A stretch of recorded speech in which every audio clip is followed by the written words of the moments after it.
The TPP flip-flop. No, it's not a dance move. It's backpedaling of rhetoric from the Obama administration regarding the power of multinational corporations.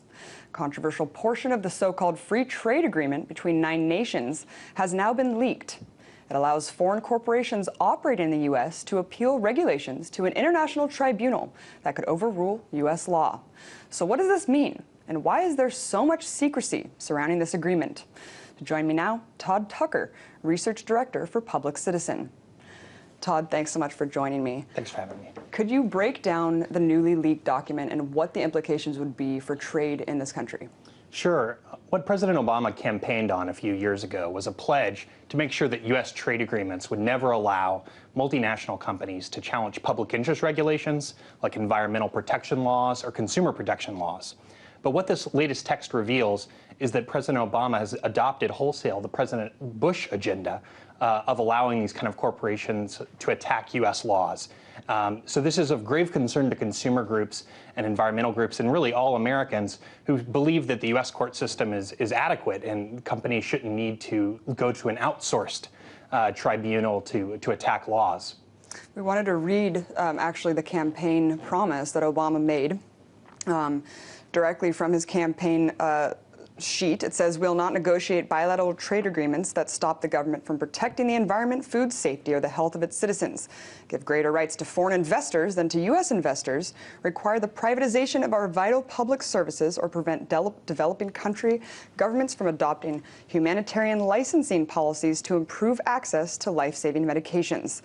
So how does this pretty much everything that he stated here, the TPP pretty much eliminates all of these things? That's right. It goes absolutely against the campaign promise and is a complete extension of the kind of failed policies that in the past have allowed zoning policies and landfill policies and other policies that countries like in the United States and elsewhere have used to improve the environment. It allows all these attacks to proceed with U.S. taxpayers on the line if companies don't like the regulations that our Congress passes. Talk a little bit about the secrecy that's been surrounding this bill. We know that Senator Wyden has been in the Senate saying, you know, you're not even showing us anything about this bill. They tried to start a bill that would force them to show them more of the legislation that's going on. Why is this so secret from even the Congress and the Senate? Well, you know, the U.S. Constitution envisions that the Congress is actually going to be the body setting our trade policy.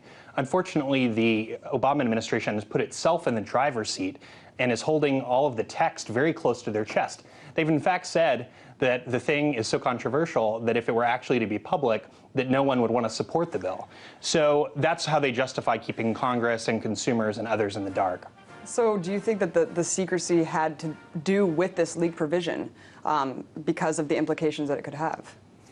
Well, I think that, you know, this is a clear example of, you know, this is exactly the kind of stuff that the administration should be putting on the table for members of Congress to debate, for consumer and environmental groups to debate, so that we can make sure that it's a good deal. Because after all, this is going to be the framework for trade among all Asian Pacific economies. It's theoretically open to anyone that wants to join, including China or other nations. So it really has profound implications for the next century, really, of how we regulate trade internationally. And the fact that they're unwilling to even debate it publicly is really worrying. And this goes beyond just this leak provision. I mean, this bill covers so much, and this agreement talks about so much privacy, or not privacy rights, but copyright, and all of these things that we saw with the SOPA legislation. I'm wondering if you could elaborate just on how exactly, you know, the implications of the bill in the broader sense, and what else it covers that we do know about. Sure. Well, you look, you know, 20, 30 years ago when you had trade agreements, it was really about trade, about what kind of tariffs are charged on goods as they cross borders. Today's trade agreements, including the Trans-Pacific Partnership, deal with the price of medicines that seniors face at the hospital. They deal with internet freedom, access to information on the internet. They deal with environmental legislation. They deal with so much more. So this is just one of over 20 chapters in the agreement. Only one of those chapters really has very much to do with goods. The rest is how we regulate our domestic economy, which is why so many different groups are so concerned.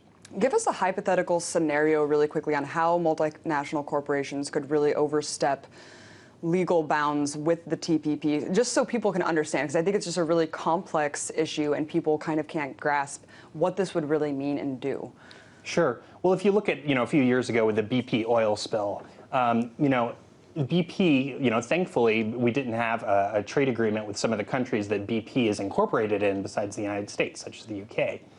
If that had been in place, then when regulators went to try to correct some of the lack of regulation, and they actually tried to re-regulate that sector, if BP felt that that interfered with their future expected profits, then they could challenge the environmental regulation outside of U.S. courts and pick one of the judges that would hear their case.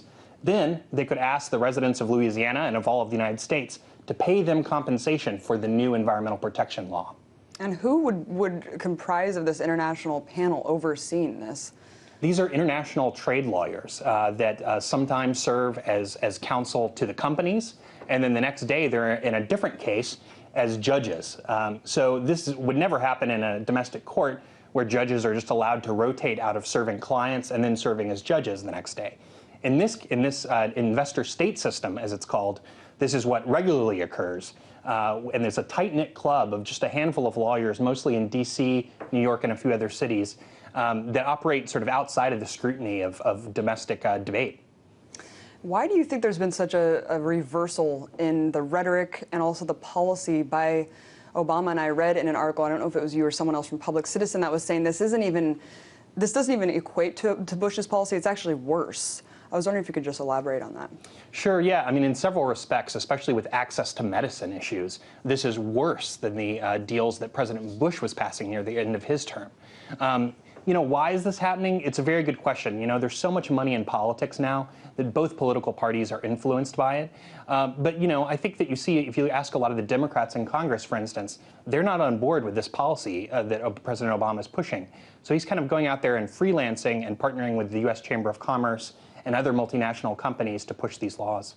And what is happening right now to kind of try to expose the bill in Congress and in the Senate right now, if you can just talk about that? Sure. Well, as you mentioned, there are a number of senators and representatives that are pushing for not only this text to be released, but for the entire agreement to be released so that people can debate on both sides of the issue, the ones that are in favor of the TPP and those that are opposed. So far, even just that very basic request has been denied. And as I've said, it looks from this leaked text and from some other leaked text that we've seen that the agreement is going in a very bad direction very quickly. Would this threaten the sovereignty of this country? It would absolutely threaten the sovereignty of this country and also of other nations.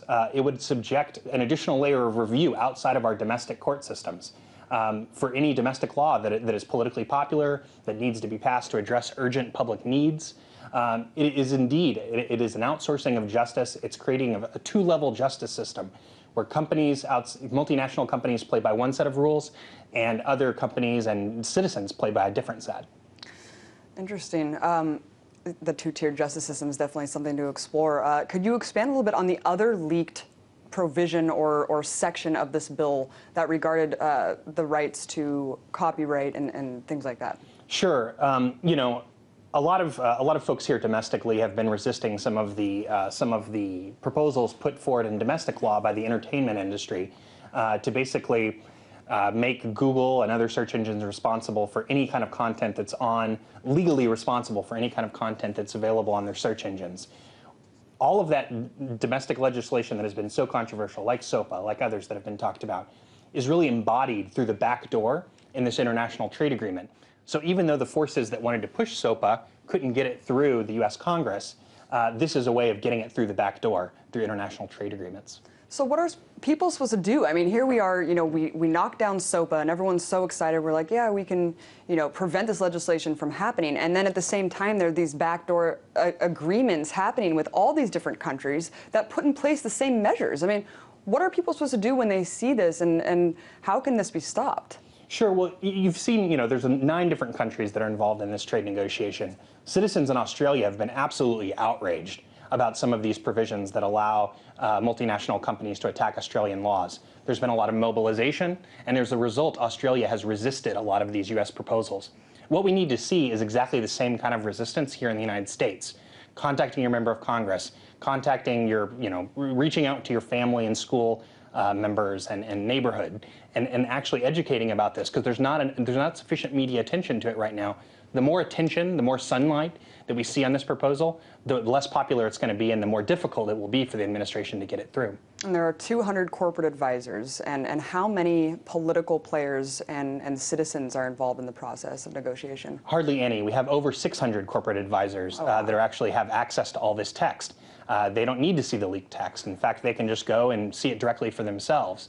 These are the ones that are driving the administration's trade policy, and this is why sort of citizens really need to be, the first demand needs to be that the text is released immediately. Absolutely. Thanks so much for coming on Sure. and explaining that. I really appreciate it. That was Todd Tucker, Research Director for Public Citizen.